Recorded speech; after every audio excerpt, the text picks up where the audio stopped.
తిరుపతిలోని Shri Venkateswara institute of medical sciences వివిధ staff nurse, paramedical మరియు నాన్ పారామెడికల్ పోస్టులలో 303 ఖాళీలను భర్తీ చేయడానికి రిక్రూట్మెంట్ 2026 నోటిఫికేషన్ను అధికారికంగా విడుదల చేసింది. ఆరోగ్య సంరక్షణ రంగంలో స్థిరమైన ఆంధ్రప్రదేశ్ ప్రభుత్వ ఉద్యోగాలను కోరుకునే అభ్యర్థులు ఈ రిక్రూట్మెంట్ డ్రైవ్ ద్వారా ఒక అద్భుతమైన అవకాశాన్ని అందిస్తుంది. నర్సింగ్, పారామెడికల్ మరియు నాన్ పారామెడికల్ విభాగాలకు సంబంధించి 3 వేర్వేరు నోటిఫికేషన్ల ద్వారా నియామక ప్రకటన వెలువడింది. అర్హులైన అభ్యర్థులు తమ ఆన్లైన్ దరఖాస్తులను 15 జూలై 2026 నుంచి 10 ఆగస్టు 2026 రాత్రి 11:59 వరకు అధికారిక SVIMS వెబ్సైట్ ద్వారా సమర్పించవచ్చు. పోస్టుల వైజ్గా మనం చూసుకుంటే మనకి పారామెడికల్ మరియు నాన్ పారామెడికల్ పోస్టులు వచ్చేసి 34 అయితే ఉన్నాయి. మీకు మొత్తం పోస్టులలో పోల్చుకుంటే నెక్స్ట్ మనం చూసుకుంటే కనుక జూనియర్ అసిస్టెంట్ మరియు ఇతర ఏదైతే పారామెడికల్కి సంబంధించినటువంటి పోస్టులు ఉన్నాయో అవి 33 అయితే ఖాళీలు ఉన్నాయి.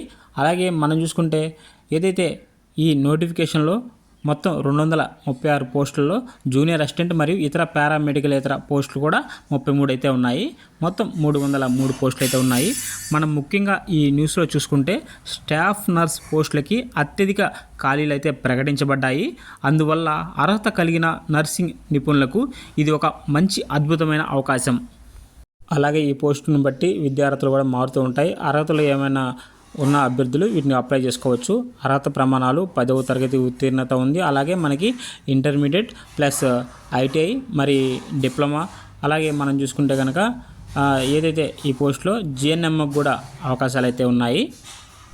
అలాగే వయసు మనం చూసుకుంటే కనుక కనీస వయసు 18 సంవత్సరాలు, గరిష్ట వయసు 42 సంవత్సరాల దాకా అయితే ఇవ్వడం జరిగింది. అలాగే మనకి ఏదైతే వయో సడలింపు ఉంటుందో ఏజ్ రిలాక్సేషన్ ఆంధ్రప్రదేశ్ ప్రభుత్వ నిబంధనల ప్రకారం రిజర్వ్ కేటగిరీ అభ్యర్థులు వయో సడలింపునకు అర్హులు అని చెప్పేసి మనకైతే ఇవ్వడం జరిగింది. మీరు ఇక్కడ క్లియర్గా చూసుకోవచ్చు. మనకి SC, ST, EWC, BC వాళ్ళకి 5 సంవత్సరాలు, అలాగే PW క్యాండిడేట్స్ ఎవరు ఉన్నారో వారికి 10 సంవత్సరాలు, మాజీ సైనికులకి ప్రభుత్వ నిబంధనల ప్రకారం ప్రతి పోస్టుకి అందిన దరఖాస్తుల సంఖ్యపై ఎంపిక ఆధారపడి ఉంటుంది. అభ్యర్థులు ఈ క్రింది దశలను పూర్తి చేయవలసి రావచ్చు. విద్యా అర్హతల ఆధారంగా షార్ట్ లిస్ట్, కంప్యూటర్ ఆధారిత పరీక్ష, నైపుణ్య పరీక్ష, వ్యక్తిగత ఇంటర్వ్యూ మరియు పత్ర ధృవీకరణ, వైద్యపరమైన ఆరోగ్య పరీక్ష. మనకి ఆబ్జెక్టివ్ టైప్ క్వశ్చన్స్ అయితే ఉంటాయి. మనకి లాంగ్వేజ్ వచ్చేసి ఎగ్జామ్ ఇంగ్లీష్లో అయితే ఉంటుంది. అలాగే మనకి OCకి 40%, BCకి 35%, SC, STలకి మనకి 30% అర్హత అయితే మార్కులు సాధించాలి. అలాగే మనకి తుది దశ వచ్చేసి నైపుణ్య పరీక్ష, మనకి పత్రాల డాక్యుమెంట్ వెరిఫికేషన్ అయితే ఉంటుంది.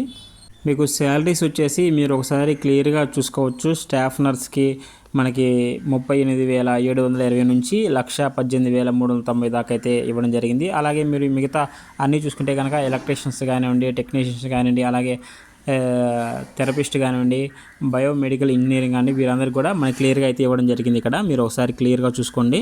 అలాగే ఆన్లైన్ అప్లికేషన్ అయితే ఈ విధంగా అయితే ఓపెన్ అవుతుంది. నేను దీనికి సంబంధించినటువంటి లింకు మన డిస్క్రిప్షన్ కింద అయితే ఇస్తాను, అలాగే కామెంట్ సెక్షన్లో కూడా ఇస్తాను. తప్పకుండా లింక్ మీద క్లిక్ చేసి వెంటనే దీనికి అప్లై చేసుకోండి. అలాగే మన ఛానల్ని సబ్స్క్రైబ్ చేసుకోండి.